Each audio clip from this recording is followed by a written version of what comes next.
What's going on, everybody? Fire Chicken and Naughty Nate here. What's up? Chicken episode 109 or At something least. like that. Yeah. How you doing, man? I've been good, bro. How are you? Just busy.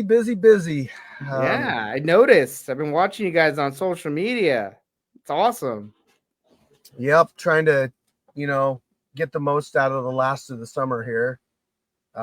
We did a barbecue last night. I saw that. A lot of really awesome competitors showed up too. Viking Warrior, Flex was there, Owanako was there, QP was there. So Mr. all you guys, Gilchrist, Gilchrist came through. Yep. That's what's up. I would remember, but I got hit too many times. So it looked like it. Yes. No, that was some good training. I haven't been really doing much of any sparring or hitting the bag or anything. So, a lot of weight stuff and going and working out, several times a week, but that does really nothing to translate to boxing ability. Yeah, and getting hit in the face, right? The weights don't hit you. So right. Yeah. It just puts it into perspective, like just taking a couple months off of like actual training, like where you end up. And then these guys that are training like Viking Warrior and QP and these guys that are training like multiple days a week. It shows, Yeah, I always find that really surprising too. Like you step back for like maybe let's say you're training with somebody and then you step away for like a month and you really see their progression and how far they went just in that month. And you come back, you're a little bit punch shy. Maybe your angles are a little bit off. It takes a little bit of an adjustment period. So yeah, I agree with you. It's super noticeable. That's why staying consistent, guys, is the most important thing over anything. Is you have to stay consistent in this stuff. Yes. Working out and staying in shape and that's all great. It does just tons for your mental health and your body and physical health and all that. But for skill wise and being an effective, martial artist or fighter, there's really no replacement for actual fight training. Yeah, that's so true. Oh man, speaking of fights, we had our event last weekend. Yes, man, and what an event it was, man. Jeez, what do we have? Close to about 30 matches, right? I think we had 30, yeah. Right on the nose, I believe. Yeah. We also had a couple pretty cool little influencers out there, or up and coming influencers with Juggalo J. He was out. And the Unemployed Rapper. Yep. Unemployed Rapper. Shout out to you guys. I saw your guys' reels. So those are looking pretty good. If you guys are on Instagram and you see I've been sharing the reels that we're collaborating on. So make sure you go and give them a follow. Yeah, definitely, guys. And like we said, we're always here to help support the community, guys. So if you're into that sort of thing, yeah, hit us up, man. Shoot. What's up, King Madness? What's up, King Madness? How you doing, bro? Man, let's see here. Yeah, we had some great fights. Overall, a really good event. Guys, I haven't even gotten into like looking at any of the footage from the event at all. So I know some people we had a lot of new people at the event, which is great, but it takes a little while to learn how the process works, and there's an editing process. So just to put it into perspective, I'm still working on July. I finally finished June like about a week and a half ago, but I'm working on July. I have a pretty good dent in it, but July we had almost 50 fights. Yeah. Some really good ones too. Some really notable ones. Some ones that Fire Chicken is going to take the time to edit, and you guys are going to see these fire edits that are coming out. So in fact, let's show one today. Hey, there we go. That's a little incentive to stick around, guys.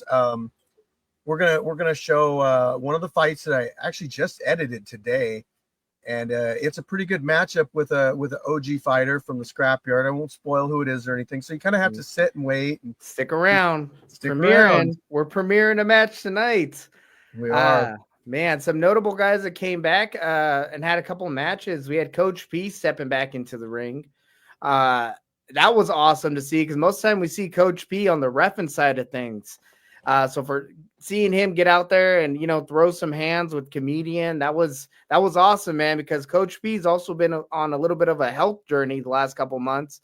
Dude's dropped probably like 20-30 pounds. He's looking really fit. So it was nice to see him get out there and step back in there and throw some hands. I really enjoyed that. Throwing hands and feet. Yeah. This was a kickboxing match. That's what's up. Hey, what's going on, Chef? Thank you, Chef. Appreciate you. There we go. I wanted to kind of give a shout out to some new fighters that came through the yard. I mean, they're not brand new, but it's like their second time around. We had Saxman coming through. He's now 2-0. He had a really nice MMA match this past weekend. Really displayed some really good wrestling. So looking forward to see what he has coming up. Let's see here. We had Fortnite Jay. He made his debut. Another really good MMA match. He handled himself really well. And one of the big fellas coming through, Alani, man. Alani, almost 400, damn near 400 pounds. The dude is about as wide as he is tall. Big Islander guy. Bro, did you see that first match he did? I think it was like 2 months ago. He was just taking shots to the head and looking at the guy like, what? Like, what are you gonna do? And when you're looking at heavyweight matches, no matter like the skill level, if you're a heavyweight, you're gonna hit hard. So for him to just take those on the chin and shake it off like that, that guy's gonna be a force to deal with, fellas. So if there's any challengers out there, he's a bigger dude. He's strong. Very strong. And if you feel like, you're one of these guys in the comment section that want to jump in and you're, upwards of, I would say you'd probably want to be over 300 to fight him. At least. Yeah. I would say closer to 350, and you're not going to want to be all fat there, fellas. This guy he's muscular too. He's a big build. Like to find guys like this a match. It's just tough because guys like Juggalo J and that are on the heavier side, it's really they're what I call like extremes. Like you get like somebody that weighs 110 pounds is like an extreme, and it's super difficult to find matchups for people like that. Females, they're kind of on the extreme too. Like we're getting more and more, and I encourage females to sign up. In fact, in a minute we'll talk about maybe a way that we can get more by doing we have an idea, right? We do have a pretty good idea. So maybe we'll bring this idea out around I don't know, Valentine's Day. Yeah, maybe it would be a nice little date idea. That's a little hint. It's a little hint for you guys. It's a good date idea. Yeah. I know I enjoy them. I enjoy it. So but we're a little different, Yeah. But these extremes, yes, they're hard to match. It's why we encourage people to really get into the Facebook group and sign up. Make sure you're following us. Our page is doing very well right now. A while back, I had my page banned. It was actually stolen, and I had like 150,000 followers on it on Facebook. And now our page we built from, I think this one had 2.2 thousand when the other one had 150,000. I thought, geez, like really building it, like starting over pretty much. But we've managed to get it up to 180K now. It's doing very well. And it seems like a lot of people are coming over from the page to the Facebook group. And with that does bring some negative people. I've been noticing lately, we've gotten just people that have joined in the last month or so that don't really like respect or understand how we do things. Some of them pick it up pretty quick, but some people are just like, I guess they haven't been around long enough to feel invested and everything. I'm sure they'll regret it at a later point, but sure. I mean, comment trolls, right? That's kind of what we deal with. You deal with comment trolls, guys that are couch quarterbacks that never stepped in a ring, never put on a pair of boxing gloves or MMA gloves or any of that stuff, but they seem to know or seem to have this delusion that they know what they're talking about. Armchair quarterbacks. Exactly. They're an armchair quarterback. Exactly. Anybody that's ever trained martial arts or has competed, I think you're a little bit more understanding of Humble. individuals when they step in there. Yeah, Yeah. because everybody starts somewhere, and that's what people need to understand, that this is an amazing community. This is one amazing event, but we have skill levels at all different levels, guys. Yeah. And when you start seeing some of those lower entry level people, uh, that's how real fighting is. That's how I would say a good 80 to 90% of people are when they actually have that pressure put on them and they're under duress. Guys, if you're not training, you don't know how to fight. I'm sorry, I don't know what to tell you, but if you aren't training, you haven't trained, and you just have, been in random little street fights, you look worse than some of these people that are actually going out there and putting themselves on the line.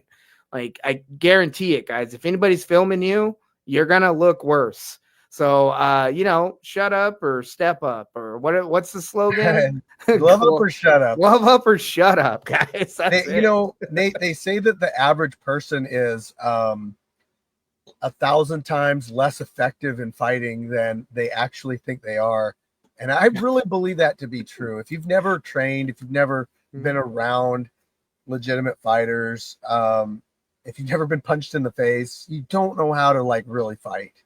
I mean, everyone's got a puncher's chance, but let's be honest. Well, there's a reason. Sorry, go ahead. If you don't train, how can you expect to be good at it? Yeah, exactly. That's a big thing, man. If you don't do it, how do you expect to know anything about it? There's a reason why some of the top athletes in this sport are humble. Like, guys, they've been through the shit. Like, they understand what it takes to get there, and they're humble. But yet somebody in the, sitting on their couch eating freaking Cheetos and never has stepped into a ring, never done anything, somehow they have this huge ego. It's to me, it's funny. I laugh at it, but I get a laugh out of it too, but they just don't understand how much is involved. Yeah. There is such thing as timing and speed and distance and fatigue and adrenaline dumps and things that you just don't foresee because you're not physically experiencing those when you're watching fights on TV. You're seeing the surface of it. You're like, oh, well, I would have shot a double on him there, and I would have put the Kimura in, and I would have like we get this in the comments all the time on the YouTube channel, and it's like, I tell people talk is cheap. You can say whatever you want, but to pull it off against an unwilling human being, and also when you go against somebody that is relative to your skill level, you're not going to look as effective compared to how you would against somebody that doesn't know what they're doing. Exactly. It's matching forces at that point. When two people roll jiu-jitsu, higher level stuff, and nobody submits each other, it's like, well, those guys aren't that great. Like, if they're black belts, why aren't they submitting each other? Right. I mean, we could say that. I mean, real quick, you could say that about the Craig Jones Invitational. CG. That's the big thing with it, man. They're thinking that's in a boring event. You have some of the top grapplers from all over the world show up there, and most of these matches have ended in a stalemate. They haven't ended with submissions. They end in a stalemate after 8 minutes of rolling.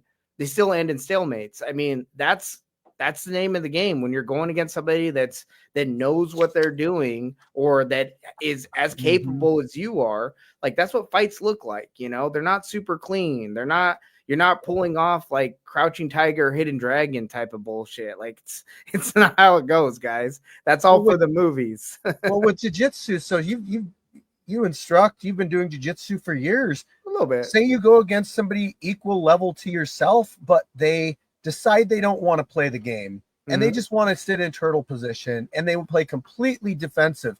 They're hard to submit. Oh yeah. Because they're not giving you any openings. They're not on the offensive. They're not going to go for that armbar or whatever that might put them in a position where they could get submitted. It's the turtle thing. I've seen fighters come out here that pretty much had no jiu-jitsu experience, pretty much just turtle up in the ring and nobody could submit them. Yeah. One I person mean, in particular, but it's because if you don't try to submit them, or if you're not trying to submit your opponent, then you're just not opening yourself up to it. yeah, like I tell people, jiu-jitsu is a lot about leveraging in space. So if they take all that space away and you can't, get through there and you can't create the space, then it's going to be very difficult to, like you said, gain a submission. Yep. But yeah, I mean that's just how it is, there's always going to be those couch quarterbacks. There's always going to be some negative and positive. I mean, that's the whole thing with yin and yang, right? No matter how light something is, there's always going to be a small darkness and vice versa. So that's just how it goes. All we're saying, guys, is that if you want to be a part of the community, we want you to be a positive influence. We don't want to have the negativity. If we find out that you're being negative and you're bringing that, you're probably not going to be invited back. That's sit just down, how it be goes. humble. That's it's a Kendrick Lamar song. Humble. Sit down, be humble. Yeah, and the sport will humble you. But you know what? We just had an instance in the Facebook group that, I had to get rid of the guy. Here's a quick synopsis of what happened. But the guy comes in the group, and Samaritan, who, he's like flexing his muscles and just make kind of a joke.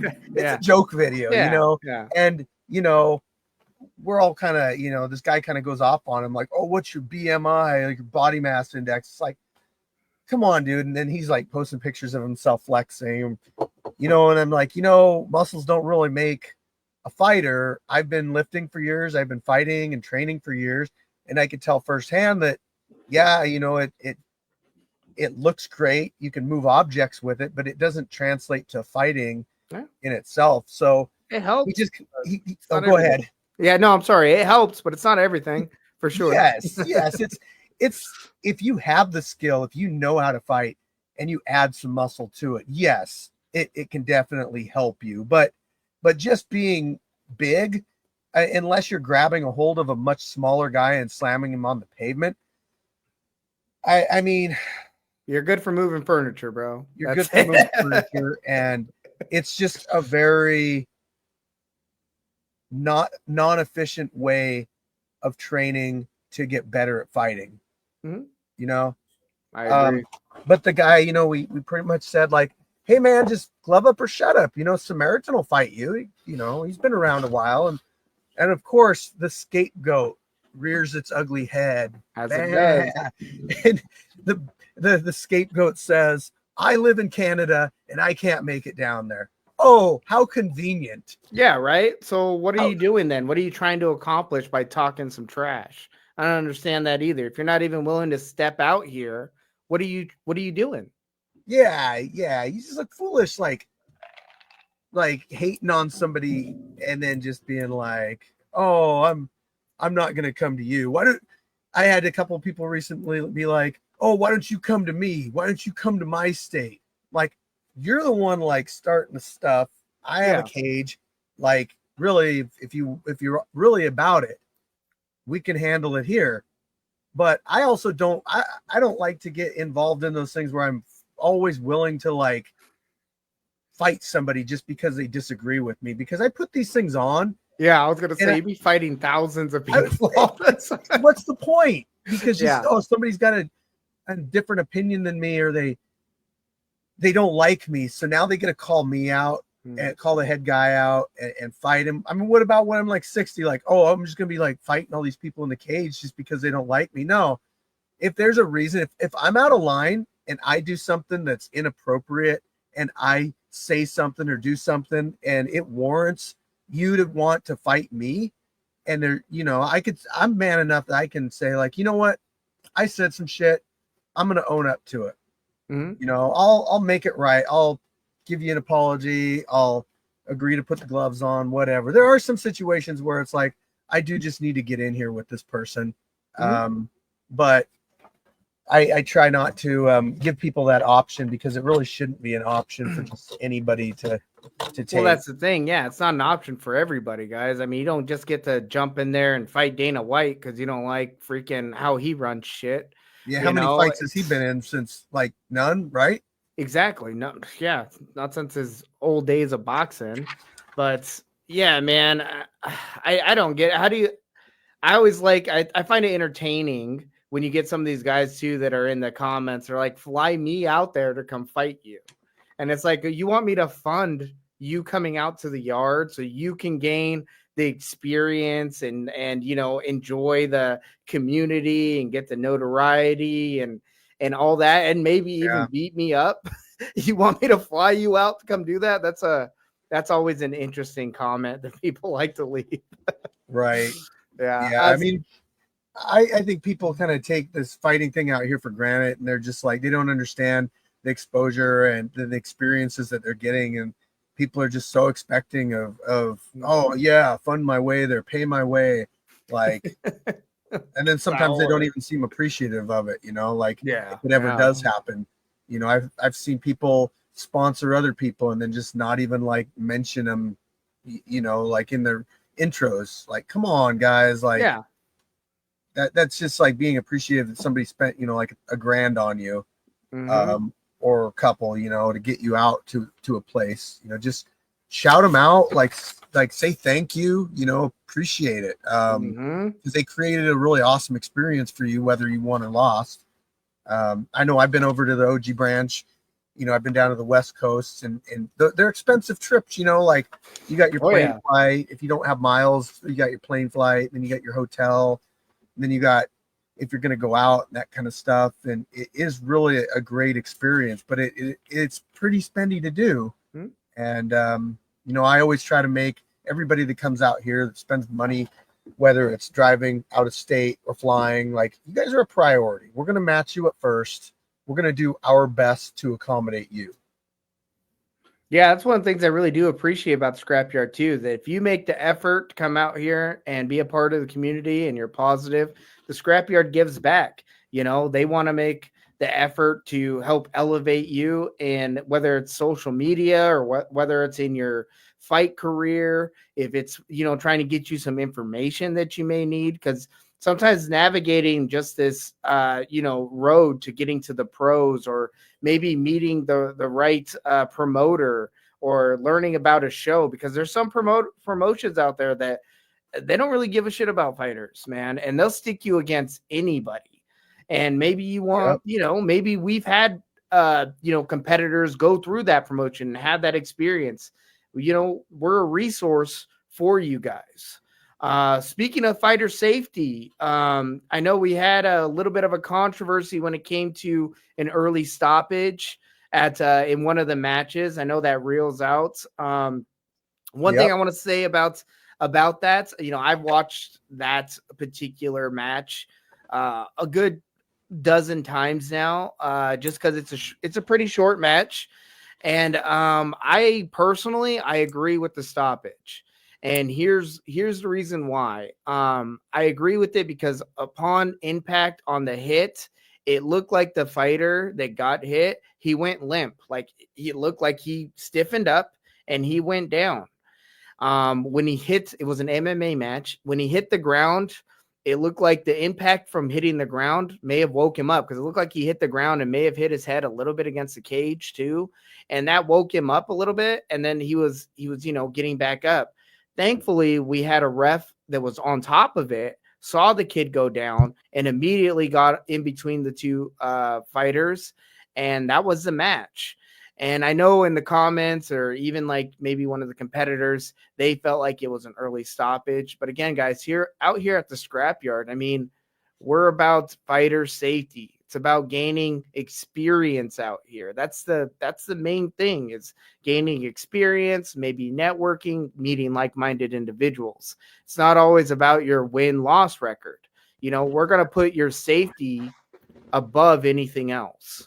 So keep that in mind, guys. Like, I mean, that's pretty much what I have to say about when it comes to fighter safety and that early stoppage. I know it was kind of like brought up in the fighter chat and stuff like that, but when it comes to like I said, early stoppages, or what you consider early stoppage, keep in mind that the ref is there to help protect you, and that's his job. So that's just what it is, man. Yeah, you guys got to realize, like, this is for the most part, practice and experience for, you know, you to get into the big leagues or whatever. We're trying to keep people safe out here. I mean, we do provide, you know, the fighters with medical help as far as having a medical staff and getting checked out, and our shout out to our medical staff as well. Yeah, big shout out to them. Shout out to our referees, you know, and this is part of it too, is that I don't think that our referee made a bad decision on this at all. I think that he was looking out for the fighter, and I'm actually going to show it to you right this second, so you guys can kind of be the judge on it. So let us know, guys. Let us know if we're wrong. The hands of the kicks.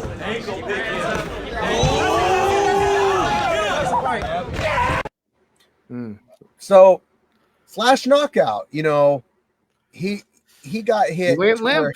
He went limp. His legs went out from under him. He hit the ground, and the ref was on it.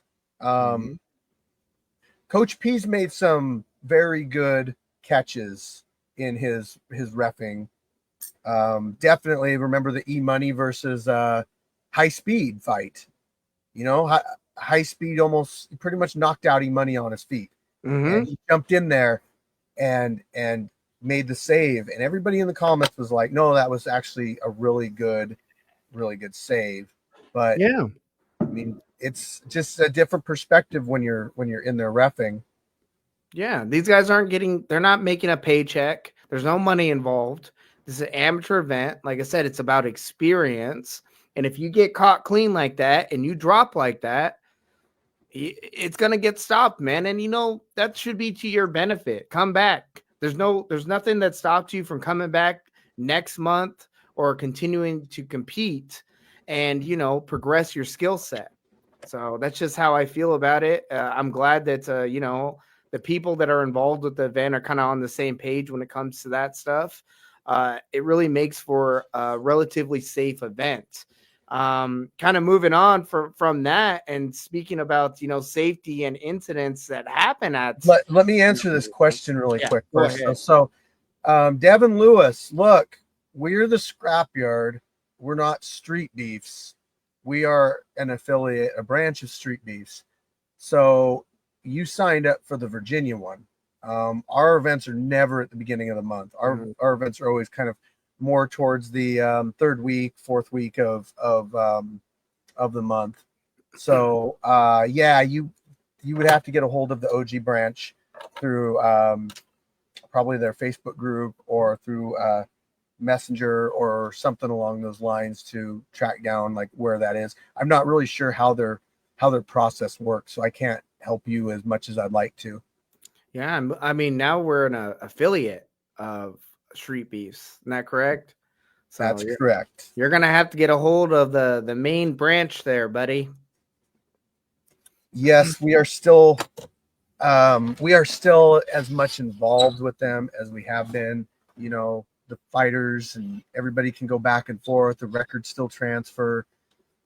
It's just honestly like a name thing, to be honest. So like, people just, I mean, if you don't make that big of a deal about it and just be like, yeah, I'm gonna go fight, you know, at this other branch. I mean, I'm okay with that. You'll get a good experience out here. Yeah, as I'm sure you would at any branch. So guaranteed, man. So the drama. Yeah. Why don't you want to tell us a little bit about that? Yeah, I feel like I have to. Like, I made a video and put it in a Facebook group and everything, talking about very specifically what happened. I'm gonna be honest, guys. I'm really pissed off about the whole situation. I still am. I'm very disappointed. I'm irritated. I mean, I can figure a lot of different words to put in there, but the reason is that I'm not even going to say any names of these fighters or anything, because it's not important. What's important is to know that I don't want anything like this to ever happen again. And if it does ever happen again, the consequences are going to be very swift. And it's a way to get completely, banned from the scrapyard for life. I don't want to do that. I want people to come back and be part of the community, but we have to have a functioning society inside our community. There's rules, there's guidelines, there's respect. You can't go to your job, treat your boss or other employees in a certain way and not expect to get fired. And that's kind of the same with the scrapyard. Like, you can't come out here, you can't put our staff in danger. You can't come at me or any people that run the scrapyard. You can't, push our refs and do that kind of stuff. It's these people are all out here for volunteer, and they need to be treated with the utmost respect.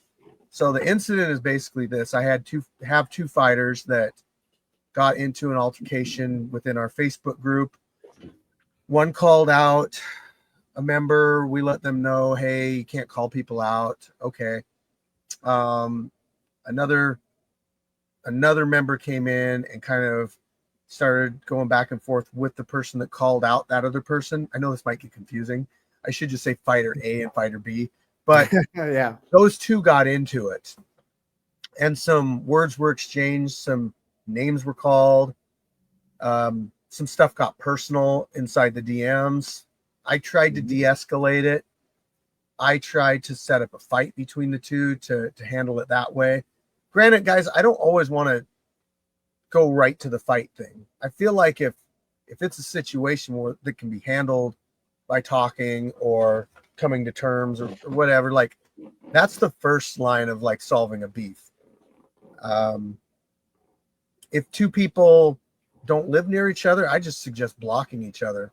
Yeah. The hard part is if they're part of the community, though. Both of them are. And if they're not willing to shake hands, apologize, but they want to come out to the event and be part of it, they're going to run into issues where they're going to have to solve the problem face to face. And that's where the beef fight comes in. Now, in my honest opinion, if the beef happens out at the scrapyard, that's where it should be finished. It should be a beef match inside the cage. Rules or whatever, I'm just gonna say, like, I think that beef fights should be MMA. I suppose if two people that had a beef with each other both said, like, I'll box. But it's not really beef if you're boxing, guys. Right, but if both fighters have done MMA in the scrapyard, like, and what do you think would happen too if, like, we let you guys around each other, no one's there? Chances are it's gonna probably be like a dirty MMA fight anyways. If it happens on the street, it's gonna be an MMA fight. Yeah, and we put the gloves on you. We put the gloves on you, and you guys wear mouthpieces and stuff to protect yourselves. Yeah, there's a ref there. But it's as close to a street fight as we can make it. And if it starts here, it should end here. And if two participants aren't willing to make it happen here, then they just shouldn't be coming out here, because it's like, you're only going to cause problems going further, because you're not willing to shake hands. You're not willing to fight about it. And then something happened. One of the fighters came out and fought this event. They did an MMA match. After their match, they called out the other person. Obviously, like, granted, guys, I'm not siding with anybody on any of this. I'm neutral in this whole thing. I'm seeing this from an outside perspective. The guy in the cage calls out the other guy who was cage side. So there became an altercation outside the cage, but we handled it. We were in between it. It was a face-off. Nobody was throwing punches or anything like that. And there was enough people there that if something was to happen, it's over quick. Like I said, everybody was there.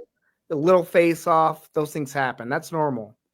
Yeah, and I was confident that it wasn't going to get out of hand with us doing the face-off. Maybe it would be more likely that they would be willing to come out and handle this beef when it needs to be handled. So I mean, obviously I had to get back in the cage for filming, and in the middle of the fight, like I hear there's a fight, there's a fight, there's a fight. And 5 years, guys, 5 years, we've never ever had anything like this happen at the scrapyard. And that's what I'm really irritated about, that we weren't able to, the fighters weren't able to restrain themselves enough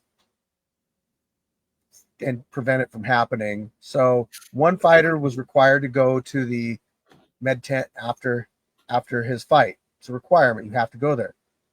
The other guy who was just called out that had beef with him went to the med tent and was standing in the doorway and instigating a fight with the guy that was supposed to be in the med tent.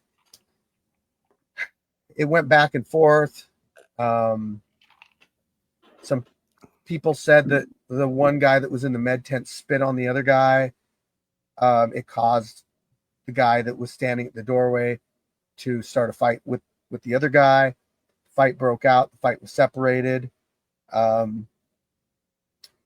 had to stop the match in between, in the match in order to take care of this. These guys that I believe one of the guys was from a different country that was in the ring fighting. I might be wrong on that, but I believe it was one of the guys. Yeah, he traveled far. I mean, different country or not, he traveled to be at the scrapyard. It was his time with his opponent in the ring where they should have been. There shouldn't have been distractions outside the ring that took you away from that. And I think that's kind of one of the main points there. Yeah. That one of the other main points is that my medic staff and the people helping inside the med tent are volunteers. Mm-hmm. To be subjected to that close to a fight where they could have been hurt. Like, honestly, bro, if like one of the people that was in the tent in particular got hurt, I probably would have attacked both those guys. Like, I'm not even playing like that. Yeah. I that's, but it should have never happened. It should have never happened. Mm-hmm. And so the med tent, the volunteers, they were put in danger. It stopped the match. I immediately told both these people that you guys need to leave for the rest of the event until I figure out what's gonna happen. I did figure that I would give them a second chance, and that I would give them a chance by banning them from 3 events, and then they would be able to come back. One of the people has apologized, which I appreciate that, and is taken the punishment, like a man. So I do appreciate that. But I'm still just, it happened, and if it ever happens again by anybody else, I'm not going to give them the same leeway. Yeah.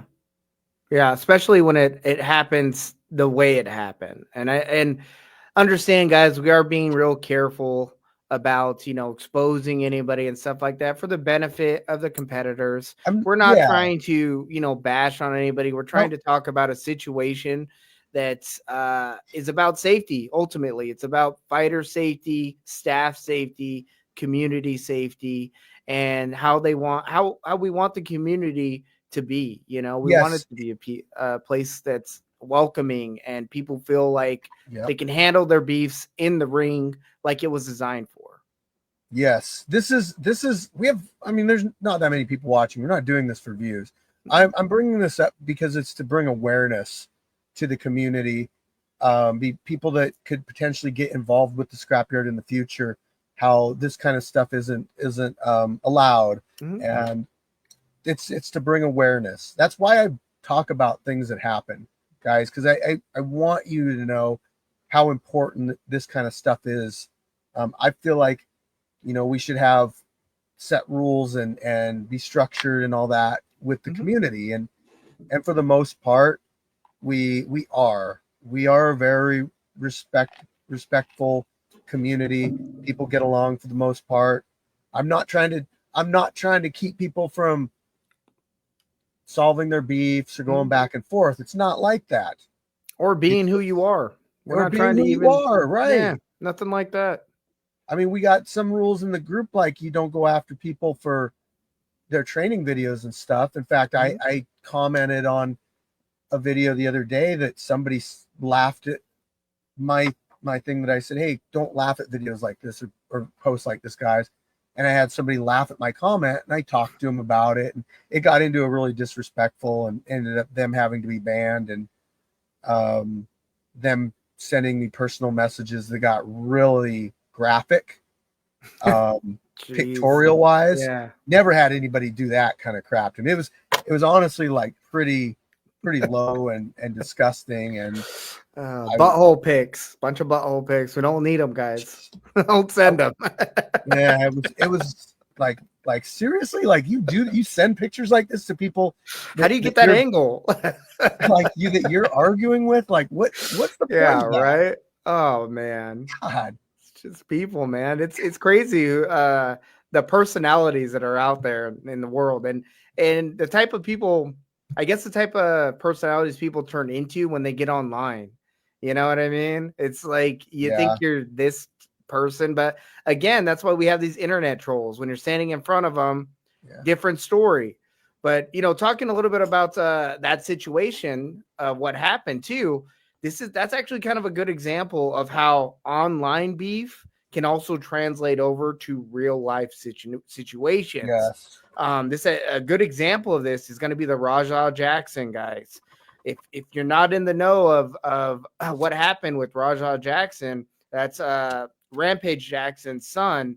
He he was at an event, pro wrestling event. One of the wrestlers backstage thought that Rajah was part of the event, supposedly, or whatever. So he hit him over the head with the empty beer can. That's supposed to, if it was empty or not. They were all in the back drinking. Rajah, he wasn't a part of the skits or whatever, so he took it personal. There's people that got in between them. It was explained that it was part of an act or their whatever. So I guess the promoter of the show, instead of being, fighter safety and recognizing like the potential danger of what could happen to one of his employees and also to this guest that's at his event, he decided that he wants to make this chaos a part of the show. Yeah. And by doing so, he tells Rajah, you can get this guy back during the events. Like, what did he use the term? He said receipt, right? Get your receipt. Mm-hmm. So let me add a little. I'll let you go forward with this. Yeah. There's a couple things in that beginning stage that happened that if you don't see all of the videos online, you miss this. So Rajah got hit with the can, and he was like, "Oh, we're not working a term, Yeah, that's a wrestling term. We're not working the storyline." He said, "You're not going to sell it." Right. Yeah. Yep. So after that, somebody else recorded him actually apologizing to Rajah, like, "Hey, bro, I'm sorry. I didn't know," shaking his hand, making it better. Like he understood, hey, I thought he was part of the skit. He wasn't. I'm going to apologize like a man. And then it seemed to me that the promoter in the backstage, get your receipt and go ahead. keep telling the story. Yeah, no, you're right on that part. I mean, there is a little bit more backstory to this, guys. Rajah was prior to even the event, couple days to this, he was kicked in the head on a live stream. Rajah could have had a possible concussion, which could have been why he reacted to getting hit with the empty beer can the way he did. Like you said, that other individual then apologized to him because he thought it was part of the show because he saw cameras or whatever. Having said that too, it looked like they were drinking in the back. It looked like he was intoxicated when he did so. So there's also that factor. Regardless, it didn't get handled at the point that it should have got handled, and there should have been that separation. Instead, what they wanted to do is they wanted to capitalize on the drama. Well, when you do that, you're dealing with an individual that fights for real against somebody that kind of is an entertainer, and it's hard to mix the two when you have a real fighter has it in his head that I'm going to hurt this individual. And then you have an entertainer thinking like, oh, it's all squash. Like, hey, it's just part of the events. you know. So basically what they did is they told me, hey, get your receipt. A couple Yeah. hours go by, the event's happening. The whole time Raja's live streaming, and in his comments, this is another reason why we try not to have so many negative individuals in the comments, because in the comments people are like riling him up, calling him the B word, telling him he should have handled that situation better, that he's nothing but a punk. Even Rampage Jackson ended up calling him, kind of harass him a little bit about it, not realizing what type of state Raja was in. Like, Raja was serious. He was even telling people on his live stream, like, hey, watch me beat this guy, watch me beat him up. Watch what I do. I do want to say something. So you did bring up the getting possible concussion and that kind of stuff. In my honest opinion, if that was part of the case, I feel like he would have done something when he got hit with the can.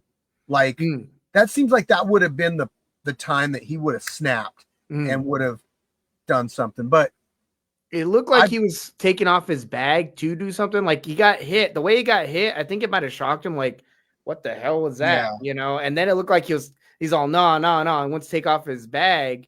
And that's when they all got in between him. I don't know. Like I said, it's. But if it was like a mental thing, like, I think it probably, he probably would have just snapped and went after him. I think what happened is he thought about it after that. He wasn't okay with it. He had those people in his comments saying things, and then he was green lit to do what he wanted. And he might, whether the promoter meant him to do that, or just be like, slam your him receipt. Get your receipt, get your payback. And he might have been full on wrestling mode. Oh, I just mean like as a wrestler, but that's not a wrestler. No, that was not. And they misread that completely. He probably was not briefed, because this is not a big promotion like the WWE, where they would have, they're not going to bring Shaquille O'Neal in and not brief him on how to interact with the wrestlers, right?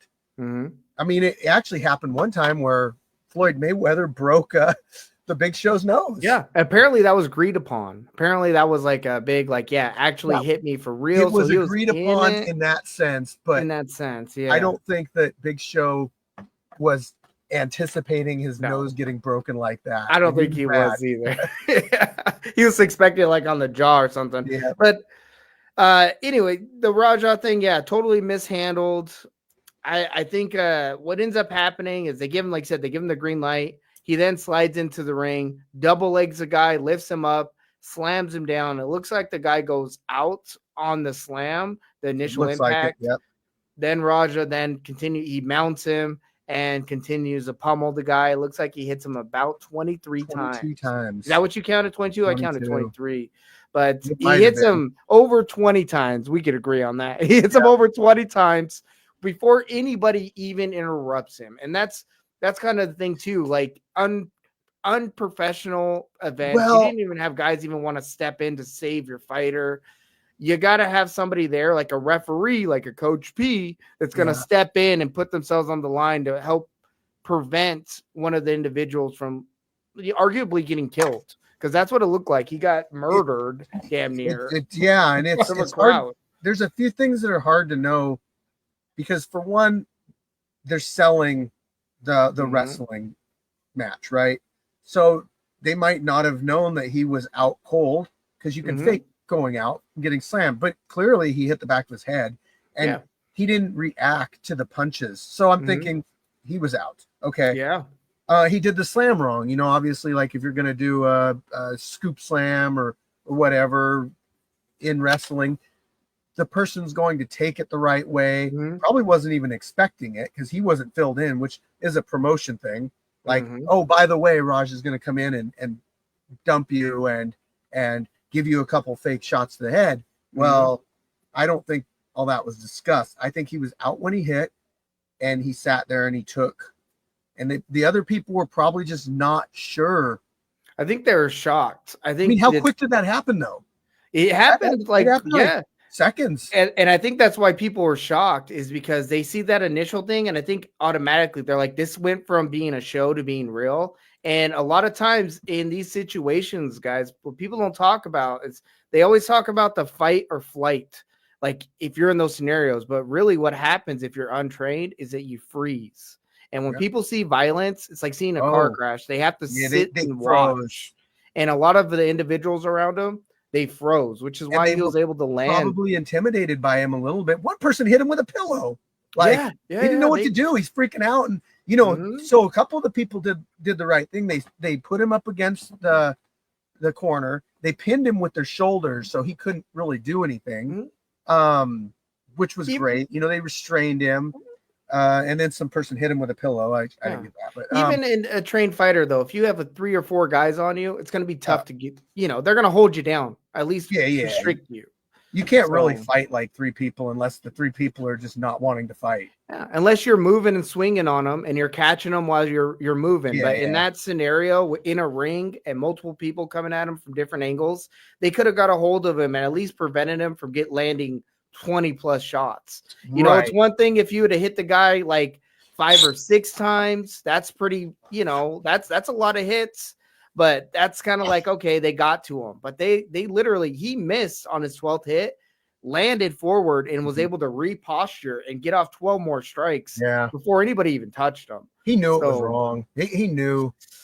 I think at that point, too, I think a couple things may have happened with Raja. I don't know if he anticipated hitting him that many times. I think he may have had it in his mind, like, yeah, I'm going to beat up this guy, but maybe they'll jump on me. And maybe he was anticipating them to pull him off. That's a good point. I don't know. Because when he fights, you have a referee that you fight until somebody pulls you off. Mm-hmm. And if you're in there, and obviously the referees in those, they're kind of just they're about like the wrestlers are, they're just going with it. They're showmen. They're not real referees. Mm-hmm. So when no referee stopped it, then it's like you don't stop. Now I could honestly see that. I'm not saying or justifying that it was right. Nobody's justifying this. It's hard to. Not even Rampage could. Muscle memory, you just. And he, arguably too, he could have snapped. And like I said, he may not have had it in his head to slam the guy, mount him, and hit him that many times. But he had it in his head to slam him, mount him, and maybe get off a couple hits. And things just, like you said, muscle memory took over. He got caught up in the moment. I know when you're in fights, time is like different. Things are happening at a fast pace. So you don't really know how time works when you're in that type of mindset. So yeah, it's just an unfortunate thing that 2 people's lives were changed. And a lot of it was due to mismanagement, guys. And that's why, again, circling back to the scrapyard, that's why we try to be so on top of this stuff so that we don't have incidents like this that get out of control. So we don't have incidents like that happened in the med tent. I mean, in 5 years, having one incident, that's a pretty good track record, but it also shows us that there's room to improve, that there's things that we have to implement now to make sure that stuff never happens again. And for the community that's involved with the scrapyard, know that there are things that are being implemented so that those things don't happen again. And that's just another, give credit to Fire Chicken and, Mandy Bear and everybody that's hosting this event to make sure it's a safe environment. Well, and also the volunteers like you guys. You guys are out here helping and making sure things run smooth too. Mm-hmm. So shout out to all of our help. All the staff that comes out and part of the community this every single month, just enjoying that Saturday of hectic chaos. Yeah, exactly. It's controlled chaos, though, guys. We want it to be chaos. Somewhat controlled and enjoy. We want you to have a positive experience. Real quick with that whole altercation, big shout out to Epic Tan for helping El Guanaco. That's another one too. Yeah, I think they jumped right into it too and helped help us separate those guys. So I appreciate you guys for stepping in there. You're not required to do that, but the fact that they feel so passionately about the community, about the scrapyard, and in all fairness, about the 2 competitors as well, they didn't want things to get handled that way. They wanted to get handled in the ring. Yeah, you bring up Epic Tan, and it just reminded me of something. I say we've never had an incident happen outside the ring in 5 years, but I did just remember we did, but it was a quick one or 2, and it's actually happened twice, and it involved the same person. Mm. So, Mr. Red Shirt, that's not with us anymore, Mhm. threw a punch, I believe, at Epic Tan, and I believe Epic Tan broke his nose. Really? Yeah, Was outside the ring. that at the scrapyard Yeah, or yeah, really? Wow. yeah. He did his little shuffle step run toward him, got in his face, and I think Tan just busted him right in his nose. Wow. Well, I'm not surprised he didn't break his nose because Epic Tan's Yeah, he's a big boy, man. And he hits hard. And you know what? I've been in that same position, Epic Tan. You never know when that individual's running at you, if he's gonna stop or if he's gonna try to run through you. well, he did So the same thing to Preacher's Son one time, mhm. which Preacher's No, Son or is super nice guy. I mean, I'm sure he just didn't want to like cause any problems, but I'm pretty sure he hit Preacher's Son. Like, geez, buddy. not okay. Not Not okay. okay. Yeah. But anyway, Yeah. yeah, it just reminded me of that. I do want to get through some of the other stuff here. So we got Fighter of the Year coming up. That's going to be voted on in December. So everybody look, if you've had at least, I think it's, don't quote me on this, but I think it's 3 or 4 fights in the scrapyard this year, you are eligible for Fighter of the Year, as long as you've never been Fighter of the Year before. Mhm. So you've done, I think it's 3 fights in the scrapyard. Doesn't matter your win-loss record. You're still part of the scrapyard, meaning you weren't banned. You're eligible to be a Fighter of the Year. And we do, like I said, we'll do an online vote. We're actually going to put together a panel and actually go over why we feel like certain fighter deserves it and that kind of thing. I haven't put together a panel or anything like that yet, but instead of just letting the internet vote on it, we're going to we're going to start doing it this way. Yeah. I So think there should be some sort of involvement with online, mhm. but Maybe we give the contestants and then online gets a vote out of these guys who they think is the best. That maybe we give them that. I don't know how you want to do it. well, that's usually it though, is that a fighter will get voted on, and it's always been a popularity contest though. That's Mhm. really what it is. Mhm. It's who made the most impact on the audience. And Right. if the audience sees more of this person fight than that person, then it obviously made more of an impact. So if you go and look at our fighters of the year, Gash, Viking Warrior, Solo, Dad, all those fighters had a substantial impact on the community. And people are already bringing up, like this year, hey, who do you think? Okay, I brought it up. Like, He's a somebody I brought wrote it it up. I just wanted to gauge kind of what the Yeah. community thinks of, like, who's made an impact this year. And some of the responses really like, yes, you're Mhm. right. And I'm excited to see that when the voting happens. So look, guys, November is going to come around. We're going to really start talking about it. The next upcoming event is actually September 20th. That's going to be obviously at the Scrapyard, Gig Harbor, Washington. You could sign up in the Facebook group. We got I also need to talk about this really quick. It's the October 25th. So guys, if you're wanting to fight on that one, we dress up for we dress up for the Halloween event. And it's fun. It's fun. Really It's fun. Come out and do it. Come out, put something on, fight in your costume, whatever. We love it. So, but we're going to some fights afterwards. We're going to some fights at the Emerald Queen Casino. It's, like I said, October 25th. That's I believe it's WFC is putting on that promotion. Mhm. So what we want to do is we're asking that if you're going to the fights, or if you're not going to our fights, if you just want to come out and support the scrapyard and support the local fight scene, that's really important to me as somebody who holds fights in the fight community locally, that I want to support these other people putting shows on, these other gyms bringing up fighters. We want our fighters to find gyms in different places and get training. And we honestly support like the community, the fight community.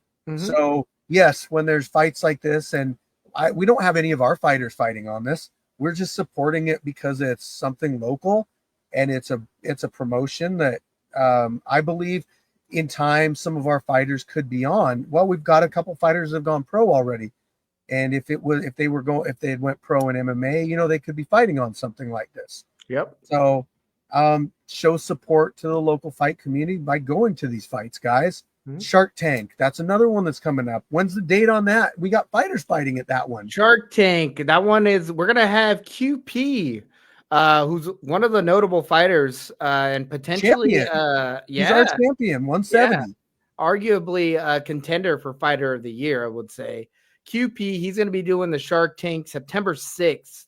It'll be his first ever match outside the scrapyard. So we're all rooting for you, QP. We're looking forward to seeing your success outside the scrapyard. I'm going to try to be there, and whether or not I can make it, or whether or not I can be in the corners, or however that works, I still love to support the fighters when I can. Guys, I can't always go to every show. It's not always something that I'm able to do. Also, Lights Out is fighting on that event. Oh, shit, I didn't know that one. That's awesome. Title. That is awesome. I know he's been training MMA lately. Yeah. So, heck yeah, man. I believe it's a kickboxing title. Oh, wow. There we go. So, Lights Out. I know whether you win or lose that fight, you're going to make us proud. We're proud of you. We're proud of how you guys as fighters conduct yourselves outside the scrapyard. You guys give us a good reputation, you know. I would really like people that are in the area that are in the fight scene to experience the scrapyard in one way or another and see the community. And this documentary, I'll bring that up again really quick. That's coming out before the end of the year. We're going to do a showing at a theater. So we're going to have tickets available. People can come in and watch it premiere live. And you are going to see, if you've never been to a scrapyard event, don't really know what goes on behind the scenes, you will after this, because you'll honestly see how much of a community this is. And it's not just a bunch of people getting together to fight. It's true, guys. And I'm excited for the documentary, honestly. I mean, more so than, you know, the fact that we're all going to be in it, but for the fact that people that are not able to make it to the events, like you said, you get to see some behind the scenes and just how tight knit the community is. I mean, I live about 3.5 hours away from the events where it's at. And that's a small reach compared to some of the people that are, you know, in other countries that hear about the scrapyard, that travel to want to come and be a part of the event. Now you can do that from from your living room, because we're going to be in the documentary that's going to, you know, kind of shed some light on what we do behind the scenes. It's beautiful. I think that's going to be amazing. I feel like in due time, we're going to probably get some kind of a series. I think with the release of the documentary, it's probably going to open up a lot of doors. A little spin-off, maybe? Spin-off would be great, you know, just like episodes. I think that would be really neat. I just want to say really quick, answering a message, guys, you guys need to be aware of where the different street beefs are. White Wolf doesn't fight the scrapyard, never has. I know he's asked me to come out before, and if he ever comes out, honestly, I'm going to say this really quick. Anybody's welcome to come out to the scrapyard. I don't care what anybody says, as long as you're not an SA or a it's a big thing. An offender, I'll say. As long as you're not an offender, and as long as you're not banned from street beefs, you're welcome to come out here and fight. I'm not going to deal with logistics of fighters coming out and fighting in different branches or anything like that, because everybody's welcome here. You know, there are fighters that live in different places that fight only in certain places. Whatever. I'm just saying we're open to people come out to. So keep that in mind. If you're interested in coming out here to fight, that's great. Love to have you. Documentary. really quick, there's a couple questions here. Somebody asked when the documentary is coming out and where can I see it. It's coming out before the end of the year, and you can watch it on Prime Video. Oh, this is an old thing. Milkman got knocked out fair and square. Need the head, but you choose tie. Knee to the head, but you choose tie. So really quick, if you're not familiar with amateur rules, knees to the head are not legal in any amateur. Well, I won't say any amateur. They're not legal in the scrapyard. That's discussed in the fighter meeting before the fighters get in the cage. If a knockout occurs due to an illegal blow, we will call that a no contest. A draw, basically. So nobody wins. So it's not that we took a win away from anybody or anything like that. It was an illegal shot. The fighter was not able to continue. We had an illegal knee happen recently with Chef. It was his decision to go on. If we would have ended that fight, it would have just been a no contest. Nobody wins. But Chef's got, some cojones and decided to test himself further and got in there and continued on. And he got some experience out of it. So that's I hope that clarifies that we don't just take wins away from people for stupid reasons like that. It just wasn't a legal shot. Oh, really quick, we got to talk about this couples boxing thing. Ooh, here we go. Yeah, I had somebody in my comments just asking about that too. Okay, so if anybody wants to bring their significant or insignificant other out and do a boxing match, listen up. This is kind of the rules that we're setting up. Things we can kind of negotiate that later, but you bring your lady out, or lady, you bring your man out, or two guys versus two guys. Like we can do that, or two girls. However you guys want to play it. Really, it's significant other. Yeah, that's cool too. But we're setting it up as couples boxing, and we'll use Naughty Nate and Red Fox as an example. Say they sign up and they're like, "Yeah, we want to do couples boxing." All right, and then I get this other couple. We'll do couples boxing. Okay. We set it up like a regular boxing match, except all four fighters are in the cage at the same time. They're off to the side. We decide, are the men going to fight the men first, or are the women going to fight the women first? Okay, we decide. We're going to do something like maybe just 1 minute round, or it's going to be a 2-minute round, but you only fight half the time. Your spouse or significant other is going to fight the other half. So Naughty Nate goes out, he fights the guy. They're going for a minute straight, right? The ref says switch. The ladies come in. They fight for a minute straight. And then it's the end of the round. The judges are going to judge the entire round based on how the team did. So hopefully your spouse doesn't let you down. I was gonna say mine's the only one with the undefeated record. I'm the I'm the one with some losses. So hopefully it doesn't cause any issues outside the scrapyard. I hope not. Wow, you really dropped the ball on this one, honey. Yeah, all right.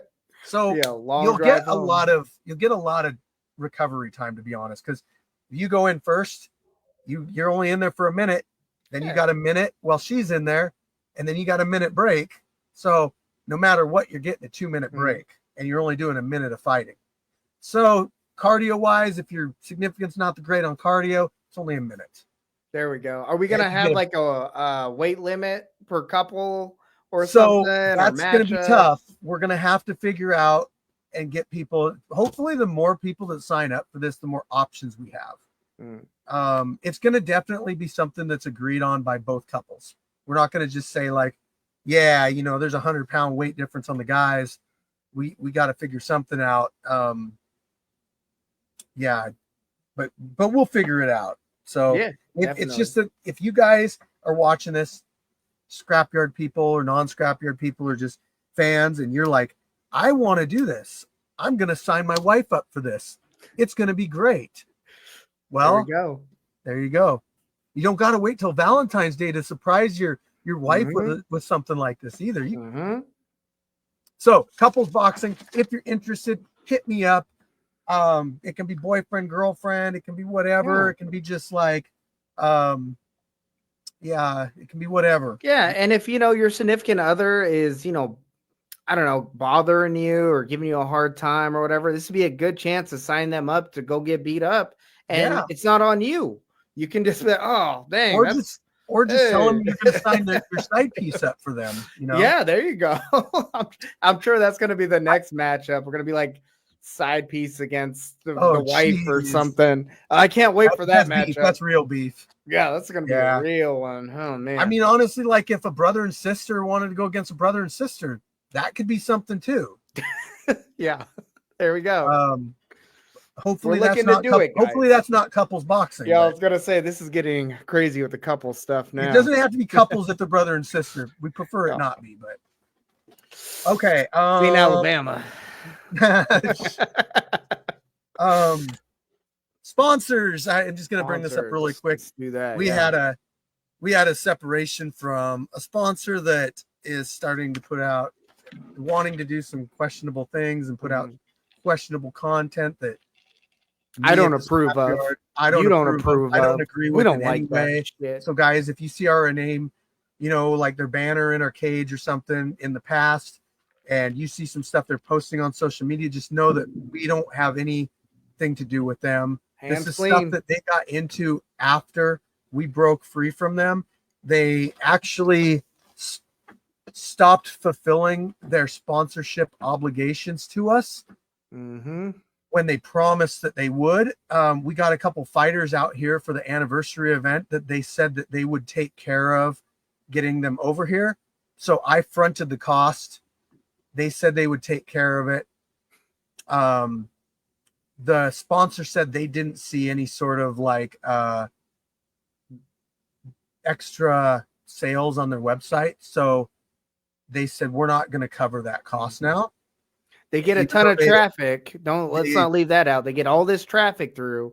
Yeah. But because their product isn't selling, which again, you have no part of, all your job is to get people to the site. Yeah. Because their product's not selling. Now all of a sudden it's back on. So you go back on this promise that you have. Weird. This thing that you promised me as a man that you said, no, we'll take care of that. Oh, wait. Yeah. Guess what? We're not going to take care of that. In fact, we're just not going to fulfill any of our sponsorship obligations for the last couple months that I've been telling you the checks were in the mail and all this stuff. And it's like, just to show what type of person that is. And then to see some of the posts that they're making after the fact, to see like what type of person this was. It's like, it's just so off-putting. It's like, if I would have known that that's what they were all about when I first started talking to them, I never would have agreed to do any sort of a sponsorship with them and promote, because honestly, what they were promoting in the beginning was something I agreed with. Yeah.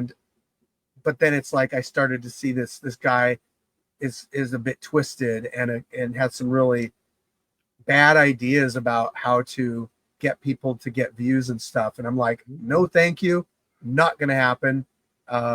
I'm not even going to talk about some of the stuff that they were wanting us to do just to get more views. And then again, like what you mentioned, my agreement with them was an advertising slot. I said, I will share these reels. I will put your banner up. I will shout your name out. I'll do all this stuff. I did my part. I directed people over there. But when you don't have products that people want to buy, people aren't going to buy them just because they're fans of what we do. Yeah, we get, and they actually insulted you, the fans. Yeah. They said they're a bunch of worthless like fans that they're not going to buy anything ever. And to me, I'm just thinking like, wow, I don't have that problem. I think that they just didn't want to buy what you were selling. Like your products, you had like 4 products on your website. You sent me some of your products, and within the first wash, the thing ripped off, peeled off the sleeve, and you're like, oh yeah, we know that's an issue. It's like, so the quality's not there. I saw that kind of red flag in the beginning, but nobody's buying their products anyway. Also, So, too, I mean, they're a small business. They're kind of a startup. We're trying to help them get off the ground yes, and, support these local individuals that we know. And then all of a sudden, they're not getting what they anticipated out of it. Now it's all your fault. When it's like, come on, yes, guys, take some accountability here.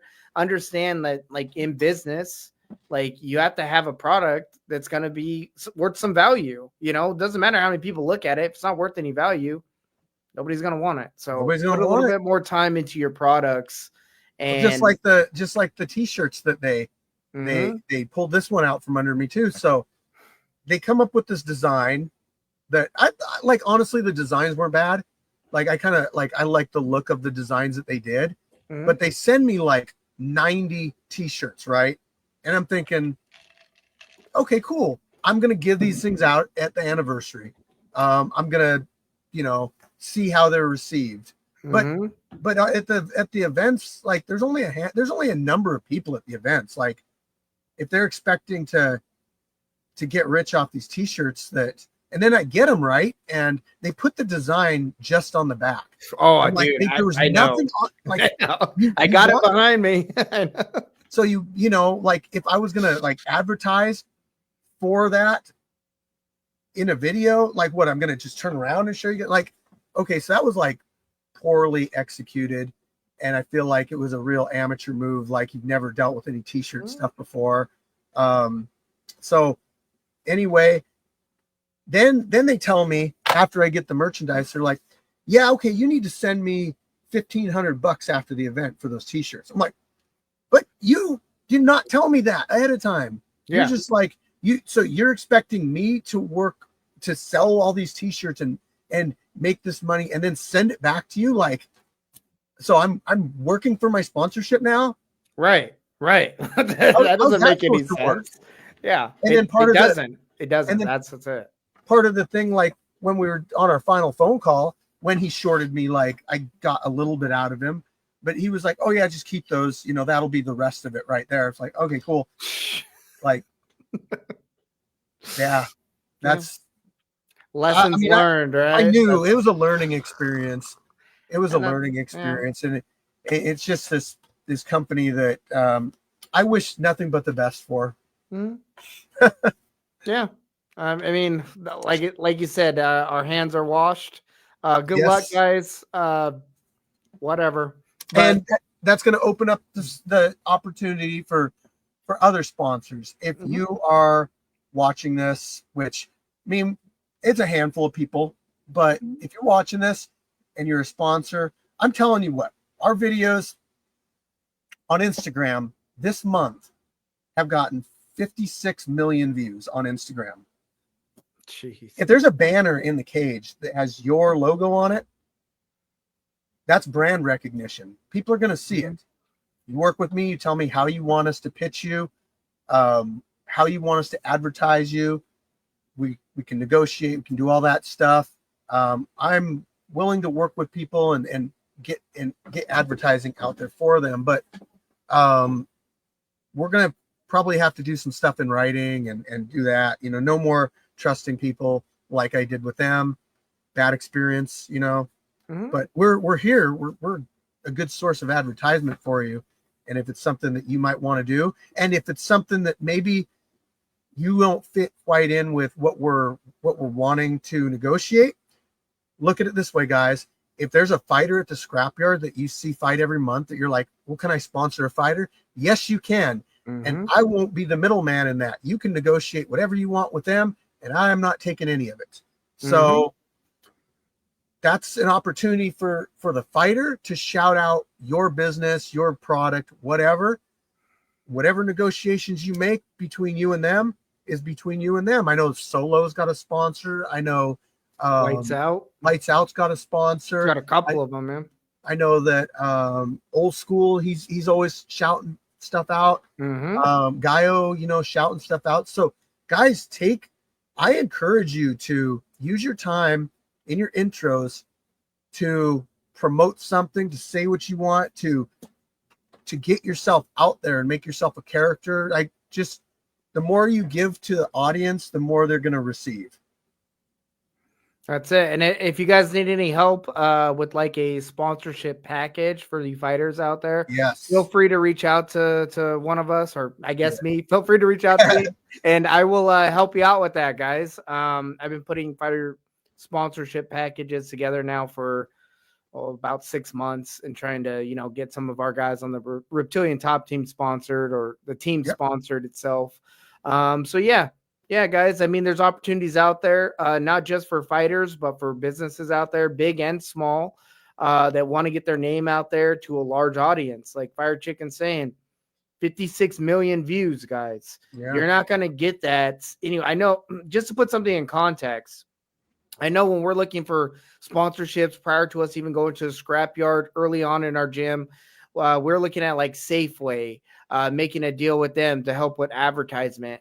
To put our logo on the back of a receipt was like $25 a day. That to me is ridiculous, considering, I mean, I don't even ask for my receipt back. And how many people look at the receipt at the back of the receipt? Unless you're doing Monopoly or something, and you're collecting pieces, you're not looking at the back of that receipt. And how many of those people that are looking at the back of the receipt are into martial arts or looking for a gym? You know what I mean? Like it's ridiculous. So, and you're probably getting roughly about 500 people that are going to see that in a week, maybe. I mean, look at the numbers, guys. So when it comes to sponsorship, we all know social media is where it's at. And when you have a huge platform like this, you have reach. So let's talk, guys. Let's put it into perspective really quick. We got our Instagram, which is at almost 1.7 million. I mentioned 56 million views. That's a lot of eyes on a potential logo on screen. A banner hanging up is going to get seen by everybody. Then we got our YouTube channel, which is we're creeping in on a million subscribers. This little play button right here is going to turn into a gold one here in the next year or so. So that's roughly, like, I don't get as many views on there because it's more long form content, but I do shout out the sponsors. Because I put their logo on the screen. I say, hey, check out HKA USA. Look at these gloves they got. Look at these. Like, I really try to work that. I think we're getting like 10 million views, but honestly, like, you get the extra advertising there. I do collaborations on Reels, meaning, we're getting the views on the Reels, but people look at it and they see a name next to it and they're like, oh, well, who's collaborating on this Reel with them? Okay, I'm going to click on that. And that funnels some people over, and it's building up a social media on there. We got our Facebook group, 180,000 followers we hit today. And I don't even know, but we're getting a lot of views on that, which is great. Our Facebook group, we're getting a lot of traffic in the Facebook group. We just hit 60,000 Facebook followers. And I'm only telling you guys this because it shows like the reach and everything. And these are huge numbers. Yeah, they are. These are huge followers, subscribers. I mean, these are eyes for people to see your product or see your business. Or as a fighter, just to see you. Remember that, people. When you start to think like, what am I getting out of this? You're getting exposure. And we were talking earlier before off camera that the opportunities that fighters have to take advantage of what we have here, whether it's creating content, whether it's shouting out, whether it's showcasing your skills, it's there for you guys. You just have to learn and take advantage of it. I can't like make people follow you and do all that stuff. You got to do some of the work yourself, but once you tap in and harness what we have, there's a lot you can get out of it. Yeah, the platform's here, guys, and a perfect example of somebody being able to capitalize on that is going to be Death Sentence. Look at where he's gone.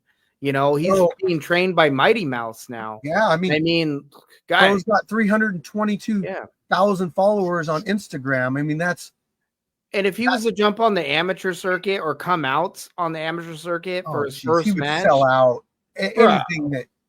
If he did a celebrity boxing match, Oh Yeah. man. Oh yeah, now. But I'm saying like prior to him Oh. even getting the exposure he Oh. got from Street Beefs, if he was to try to go out and do that at an amateur event, how Yeah. many eyes do you think would have been would have seen him? How much exposure do you think he would have, got? None. And I'll tell you why. Yeah. Because we let you be who you are. We Mhm. let you wear stuff. We let you put on a performance. If you want to come out here with hands down, running at people with a red shirt on, Mhm. like you can do that here. You can't do that in amateurs. They're not going to let you do that. They're not going to give you your individuality. You're not going to get the camera time. You're not going to get the same thing. Amateur serves a great purpose, and it's to get you into the pro level, to get you real world experience against equally skilled opponents on a higher level. Mm-hmm. If you're like at the level 4, level 5 in the scrapyard, your best bet is to be signing up for amateurs and getting some fights in, because you're just not going to get matched up as frequently as you do here or as in amateurs. You're probably always going to find a match in amateurs. Yeah, you're going to get dropouts because that's amateurs, but we get dropouts here too. Yeah, it happens. We just don't sell tickets. So if somebody drops out, I'm just like, you know what? We'll either match you up with someone else, or there's always next month. Yeah.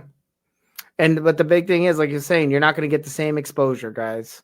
No. So that is the big benefit of coming out to the scrapyard is you get the community support, you get networking to gyms, promoters, other training partners that are also trying to get to where you're getting to. There's been a lot of connections made out at the scrapyard through training partners, through promotions, through gyms. I see it every time I visit one of your Facebooks. I can, 100 mutual friends. Okay. This is even more reason why, hey, you know what? We got guidelines and rules out here. Please just follow them, because you don't want to lose something like this just because you're being an asshole. So exactly. Nate, I hate to have to say this, but we got to wrap things up. We do, sir. I apologize, guys. We had plans to show you a fight tonight. The fight's going to go out tomorrow. So I'm going to release it tomorrow at 2 p.m. Pacific Standard Time. So the fight that I was telling you about is going to go live tomorrow. Not much of a wait. It's in our membership section if you want to watch it right now. Another reason to get that membership, guys. Only $4.99. If you don't got it yet, be sure to get it before the next event, because that is how you see the live events as well. The pay-per-views. Make sure you get that. Yeah. Yep. And that's how you review and watch your fights and listen to the commentary. And, I feel like we're going to add more to the pay-per-view. I've got some ideas and stuff that I don't like to tell publicly, because there's some vultures out there. Yeah. They're like, oh, I'm going to do that next, and it's like, no, I just like to surprise people with my. And that's always nice too, as a fan. You're always seeing something new. So it's good to tune in to kind of pick out what's being added or taken away. It's really nice. Yep. So shout outs. My man, give me your shout outs. Ooh, who do I got shout outs? All right. So quick shout out to Short Temper. He had his match the same day that we had our event. He went and did his first ever amateur match. It was a boxing match, I believe. And from my understanding, he lost the decision, but through the grapevine, I heard the boy won. I heard that he put a beating on that dude, and somehow the judges were blind, and I heard they had 3 Cecil Peoples there. There we go. So big shout out to him. Again, we encourage our competitors to also step out, do these local events. So big shout out to him. Another shout out to Dad and the Horn. They'll be competing on September 13th at the NWC in Vancouver, Washington. I'll be cornering both of those guys. Can't wait for that event. It'll be MMA, for Dad's first MMA match. So we're looking forward to that. NWC, that's Austin Springer's event. Austin Springer. Okay. I've personally been to Austin Springer's events before, guys. Super nice guy. I encourage fighters at the scrapyard to, look into doing fights at his events. Austin, really cool guy. Former Bellator competitor, former UFC fighter, right? UFC fighter. Yeah, he was on the Contender, the UFC, reality show. So yeah, guys, if you want to get some, some local notoriety and stuff like that, that's a good event to hit up. More shout outs. Shout out, of course, to my lady, Red Fox. I love you. Thank you for putting up with me. Shout out to my daughter. Love her. Shout out to my sister who just had a baby boy a couple days ago. So congratulations on that. Make sure you guys follow me on Instagram. That's F.A.W.B F.A.W.B _podcast to stay up to date on all the things I'm doing with Forever a White Belt. And come join me at Columbia River Jiu-Jitsu to get in some training, guys. You know, the Reptilian Top Team, we're always recruiting. We're always looking to add to the nest of little lizards that I have there. So stop in. I like that. Yeah, I've been working you should on put that on a t-shirt. Like I'm gonna. Oh, I love that. Trademark, guys. Don't take that away. Yeah, we'll be up at the next events here in a couple weeks. We'll be seeing you over there. Yeah, that's pretty much all I got for shout outs today. Let's get some sparring in after. We got to, because we're not going to get a chance to after the October one. Yeah. No, we'll make time. We can both jump in the ring before the fights start. You know, I know. Maybe they let me go in the ring last time. I was going to say we might be able to put a good promo or something in there. That'd be cool. Yep. I do plan still on getting up to Columbia River Jiu-Jitsu, at least for doing an overnighter. I'd like to come up maybe on a Friday, you know, maybe hit the outlets on the way. That's how I'm going to get my wife there. That's outlets on the way. Go down there. Heck yeah, man. Do a training session with you guys. Maybe we could go out and get some food afterwards. Definitely, we're gonna need to. Heck yeah. Yeah. But yeah, I'm definitely. I don't forget about that, and it's gonna happen soon. I know it. We'll keep it. If you happen to come on a Friday, we do go for Friday. What is it? Friday night for A for All. So I go live on my Facebook group. So if Fire Chicken's in town, you know we're gonna be live. Be sure to tune in to that, guys, and watch us beat each other up. Yes, sir. All right, let me get through my shout outs really quick. So first off, a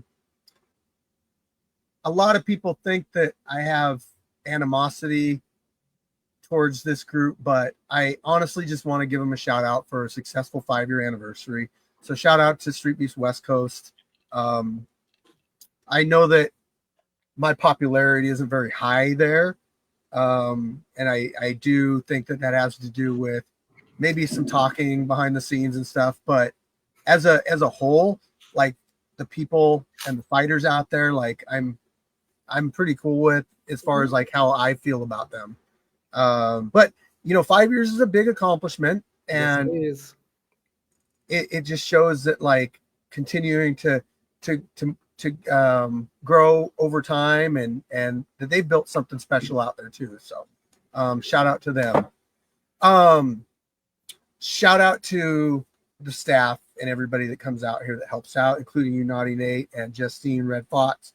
You know, you guys are awesome. Lisa, our referees, our medical staff, sign-in stations, matchmakers, all of you, you're great. Shout out to my family. You know, they help out a lot. My Mandy Bear, she puts up with all my BS and allows me to do this kind of stuff and helps out with a lot of stuff. The real champion right there. A real champion. Yeah, I need to have a belt made for her. Yeah, you do. Yeah, the fighters and you, the fans that watch. Thank you guys. Appreciate you a lot. So yeah, thank you guys for tuning in tonight, man. We plan to have our next episode in 2 weeks. We do it the week leading into fight week. So yeah, guys, I hope to see you guys then. All right. And that's all we got for you tonight. Thanks for watching the show. Appreciate you all. Naughty Nate, it's been great. See you on the next one. On the next one, bro. Later.